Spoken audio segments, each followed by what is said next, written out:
Surprisingly, over 90% of viewers haven't subscribed yet. If you're enjoying the content, hit that subscribe button. It motivates us to keep creating and helps us never miss an upload. When I look back on it now, it's hard to believe how naive I was. For years I built a home with Sarah. We met in college, fell in love fast, and built a family even faster. By the time I was 35, we had 2 children, a mortgage, and what I thought was an unshakable bond. I worked long hours at a logistics firm, clawing my way up to middle management so she could stay home with the kids until they were older. I believed we were a team. But over the last 2 years, I had started to notice small cracks in her behavior. She was glued to her phone at night. She took longer errand trips. She started dressing up more when she said she was just running to the store. Whenever I'd ask about it, she'd laugh, call me paranoid, and say I was working too hard. I brushed it off because I wanted to believe in us. I wanted to believe that when she said she loved me, she meant it. Our kids adored her. She was still affectionate, still calling me her rock, and I thought maybe I was imagining things. But deep down, my gut told me something was wrong. One Friday evening, I came home a bit early after a project wrapped up ahead of schedule. I expected to find her cooking or playing with the kids. Instead, the kids were with my mom, and Sarah was gone. On the kitchen counter sat a note, not even handwritten, but printed from a laptop. It said she had fallen in love with someone else. He was younger, exciting, and she needed space to explore what happiness meant for her. She'd left our kids with me, walked out the door, and didn't even look back. At first, I was stunned. I sat at the kitchen table, staring at the note, wondering if it was a prank. I called her cell, no answer. I texted her, nothing. Hours passed, and still nothing. My kids came home from my mom's asking where mommy was. I couldn't bring myself to tell them the truth yet. In the weeks that followed, bits and pieces came out. She had met a man at a yoga studio. He was 26, a freelance photographer with no steady income. She started helping him with his projects, and soon she was staying over at his apartment more than she was at ours. Eventually, she moved in with him full-time, leaving me to handle the house, the kids, and the bills. I didn't scream. I didn't go after her. I didn't threaten her or him. Instead, I made a decision. I would focus on my children, my work, and myself. I would not let her see me break. The first months were brutal. I'd get the kids ready for school, work a 10-hour day, pick them up, make dinner, and collapse on the couch. The kids would ask when mommy was coming home. I'd tell them she loved them but needed time. I felt like a liar every time I said it, but I couldn't bear to see them hurt. Sarah, meanwhile, posted photos on social media of trips with her new boyfriend. Beach shots, rooftop dinners, selfies at concerts. She looked like she was living the dream. People whispered, and I heard from mutual friends that she was bragging about finally being free, and how she was done being a housewife. I stayed quiet. I kept working. I kept showing up for my kids. My boss noticed my dedication and offered me a promotion. I accepted. The extra pay helped me hire a part-time sitter so I could keep up with my schedule. Slowly, painfully, we built a new routine without her. About 6 months after she left, the shine started to fade from her posts. The expensive dinners disappeared. The trips stopped. She started sharing vague quotes about hard lessons and people changing. Friends told me her boyfriend had moved on to someone else and stopped paying the rent on the apartment they shared. I still said nothing. One night, after putting the kids to bed, I got a text from her. "We need to talk. I miss you. I made a mistake." I stared at the screen for a long time. My hands trembled, but not with sadness, with a strange calm. I didn't respond. Days later, she showed up at the house. She looked tired, thinner, her hair unkempt. She asked to see the kids. I let her. She tried to hug me. I stepped back. She started to cry, saying she'd lost her job at the yoga studio, lost her apartment, and that her boyfriend had left her. She said she wanted to come back, to make things right. I didn't yell. I didn't argue. I told her I'd think about it. But inside, I knew I had crossed a bridge I couldn't return from. That night, I sat at the kitchen table, the same place where her printed note had shattered my life months before, and thought about what to do. I thought about the kids, my career, the way she had flaunted her new life while we struggled. I thought about the nights I'd stayed awake worrying about how to pay bills she'd left me with. And then I thought about how calm I felt now, stronger somehow, like a man who had walked through fire and come out the other side. What I decided to do next would not involve shouting or revenge in the way people imagine. It would be quiet, it would be final, and it would leave her shaking not because I wanted to hurt her, but because she would finally see the consequences of her own choices. I had expected that once she left, my life would be a blur of chaos, but instead something surprising happened. The house, though emptier, felt calmer. The kids and I slipped into a new rhythm. Mornings became ours. I would cook breakfast with my son perched on the counter and my daughter humming while she packed her own lunch. There were no more tense silences, no slammed doors, no late-night arguments whispered behind closed rooms. In a strange way, we were healing even as she was running. At first, she didn't call much, just a text here and there asking how the children were, or if she could pick them up for a weekend. I stayed polite but distant. Every time I read her messages, I remembered how she had stood in the doorway that night, suitcase in hand, and told me she needed freedom. She had been convinced that a new life with him would be the answer to everything. More excitement, more attention, more passion. I could almost hear his promises echoing in her mind. But freedom, I was learning, was not what she thought it was. Weeks turned into months. We kept living. I picked up extra shifts, balanced bills, and made sure the kids still had their after-school activities. There were nights when exhaustion pressed heavy on my chest, but when my daughter would lean on my shoulder while doing homework, or my son would grin up at me after scoring a goal at his game, I felt a kind of pride I hadn't known before. We were doing it, we were moving on. And then little cracks began to appear in her new life. First, it was an offhand comment during a drop-off. She looked tired, a little less polished than usual, her hair unwashed. She made some excuse about how busy work had been, how the new place needed more repairs than expected. I just nodded, keeping my voice neutral. The kids noticed too. "Mom's different," my daughter whispered one night. I didn't respond. I wanted them to see things for themselves. About 4 months after she left, she called me late at night. Her voice was trembling, that same tremble she used to have when she was about to confess something but didn't know how. "He lost his job," she said quickly. "We're having some trouble right now. Could you—" She stopped, then changed the subject. I could hear the chaos behind her, muffled shouting. I kept my answer short. "The kids are asleep, we're fine here." She hung up without saying goodbye. I lay awake for hours afterward, staring at the ceiling. Once upon a time, I would have leapt at the chance to rescue her. But that version of me no longer existed. The one she had left behind, the man she had taken for granted, was gone. In his place was someone who had learned to stand on his own. Over the next few weeks, the calls became more frequent. Sometimes she tried to sound upbeat, asking about the kids' grades or our weekend plans. Other times she slipped and revealed more than she meant to. "We're moving again," she muttered once. "It's temporary, just until he finds something." Another time she confessed she'd been looking for work, but hadn't landed anything steady. She sounded scared. I listened but said little. She had made her choices. I wasn't going to be her safety net. Then came the day she showed up unannounced. It was a rainy afternoon, the kids were at school, and I was sorting laundry when I heard a knock at the door.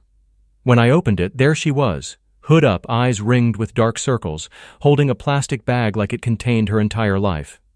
She looked nothing like the woman who had walked out months earlier. She looked like someone who had been chasing a dream and found a nightmare. "I didn't know where else to go," she whispered. "He left. He's gone. He took everything. Her voice cracked. "I'm homeless. I don't have a job. I don't have anyone." She stared at me with wide, pleading eyes. "Can I come in?" For a long moment I just stood there. Memories flooded me. Birthdays she'd missed because she was working late. Messages from him that I had accidentally glimpsed on her phone, the way she had smiled when she told me she was leaving. All those nights I had rocked our son back to sleep while she was out. All those times I had tried to make our marriage work while she planned her escape. And now here she was, shivering on my doorstep, expecting me to open the door. I stepped aside and let her in. Not because I wanted her back, but because the kids would be home soon, and I didn't want them seeing her like this on the porch. She walked into the living room and looked around as if she didn't recognize it. "It's cleaner," she murmured. "Quieter." She sat on the edge of the couch and twisted her hands. "I messed up," she whispered. "I thought he loved me. I thought we'd build a life together, but he was using me. He's gone now. I'm alone." I crossed my arms and leaned against the wall. You chose this, I said quietly. You left not just me, but our children. You didn't just make a mistake, you made a series of choices that hurt all of us. She started to cry, soft at first, and then harder, her shoulders shaking. Please, she said. Please let me come back. I'll make it right. I swear. For a long moment I didn't say anything. I had rehearsed this scene in my mind so many times, what I would say if she ever came crawling back. I thought I'd be angry or triumphant, but standing there I mostly felt tired. Tired of her chaos, tired of being the one to clean up the mess, and under that tiredness, a calm certainty. I didn't owe her a rescue anymore. The kids are at school, I said finally. They'll be home soon. You can stay for dinner so they can see you, but that's it. You can't stay here overnight. This is their home now. My home. She blinked at me, stunned. But I'm your wife, she said weakly. I shook my head. You stopped being my wife the day you walked out. Her sobbing grew louder, but I didn't waver. I went to the kitchen and started preparing dinner, my hands steady. She followed me, still crying. What am I supposed to do? She whispered. Where am I supposed to go? I looked at her over my shoulder. I don't know, I said. But you're going to have to figure that out. Just like I had to figure out how to raise our kids without you. That evening, the children came home to find her sitting at the kitchen table, eyes red. They were hesitant at first, then ran to hug her. She hugged them back fiercely, crying into their hair.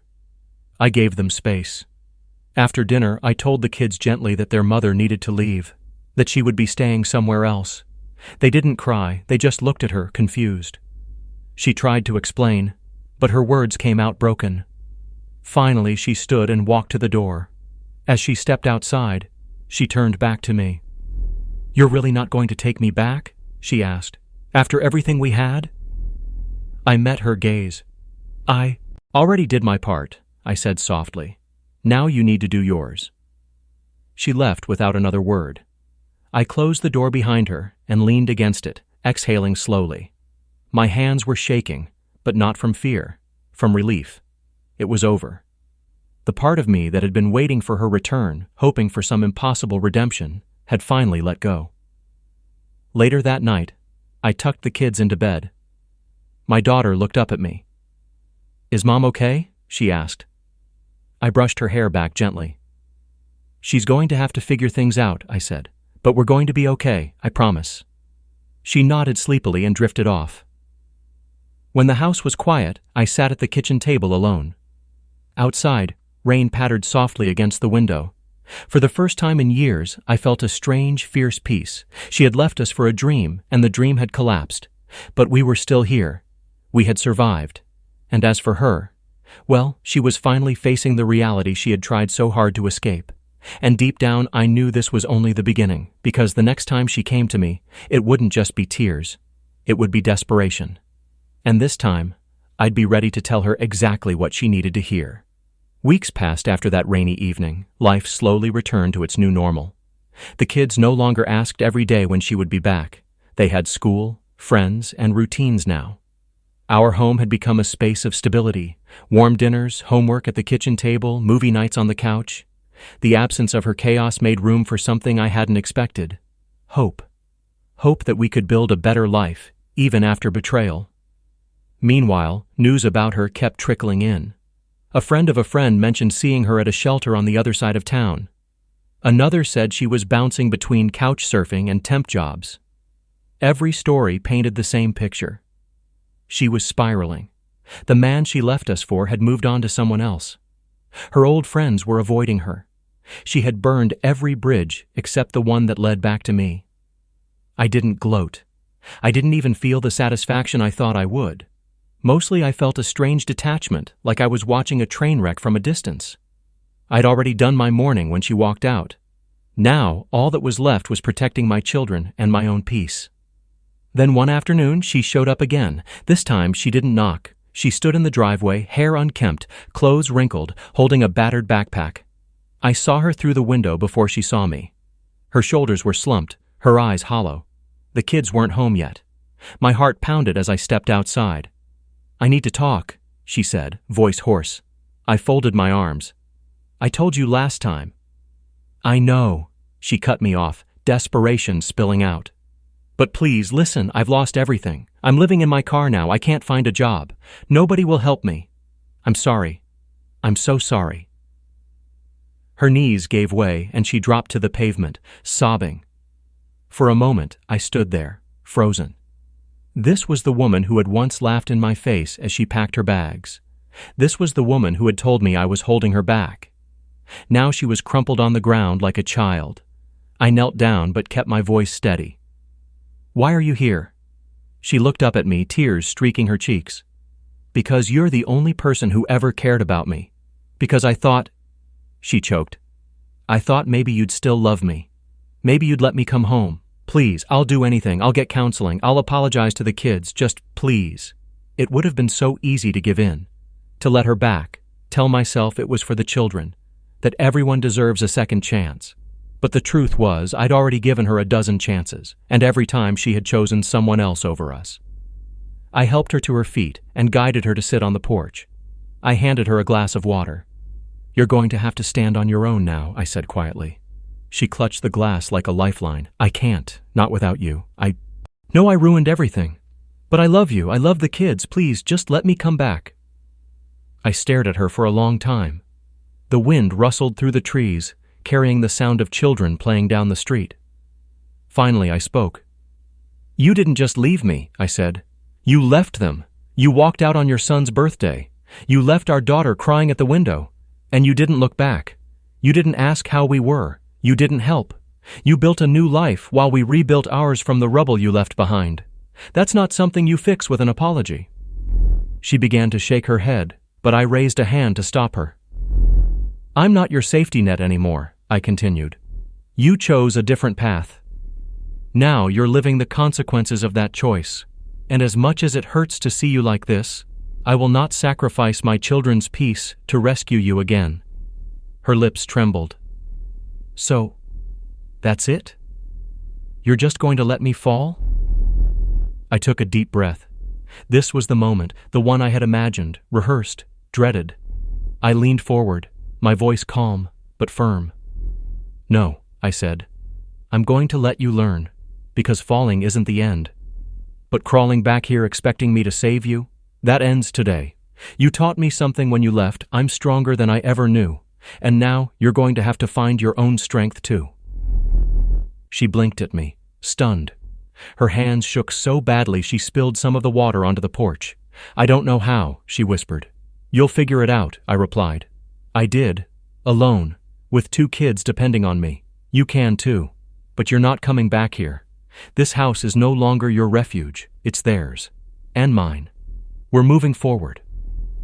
Her face crumpled. She reached for my hand, but I pulled it back gently. Please, she whispered. I stood up. I wish you well, I said. But the door you closed when you walked out, it's still closed. This is goodbye. For a long moment, she just sat there, silent, tears streaming down her face. Then, without another word, she rose, slung the backpack over her shoulder, and walked down the driveway. Her steps were unsteady. She didn't look back. I watched until she disappeared around the corner. My hands were trembling, but my heart felt strangely light. I hadn't shouted. I hadn't humiliated her. I had simply told the truth. And that truth had left her shaking, not from anger, but from the realization that I was no longer hers to manipulate. When the kids came home later, they noticed the glass of water on the porch but didn't ask. We sat down for dinner, laughter filling the kitchen. My daughter told me about her science project. My son showed me a drawing he'd made. Their eyes were bright. Our home felt solid again. That night, after they were asleep, I stood at the window looking out into the darkness. For the first time since she had left, I felt free. Not just from her, but from the weight of the past. She had made her choices. I had made mine. And mine had led us here, to safety, to stability, to a future I could finally believe in. I didn't know where she would go, or what she would do. But I knew one thing. She would remember this day. The day she came back expecting forgiveness, and found boundaries instead. The day she realized that the man she had left behind had become someone she couldn't control anymore. And as for me, I turned off the lights, walked to my children's rooms, and kissed them goodnight. Their steady breathing filled the house, our life. We were moving forward, without her. And that was the real revenge. Not cruelty, not payback, but peace.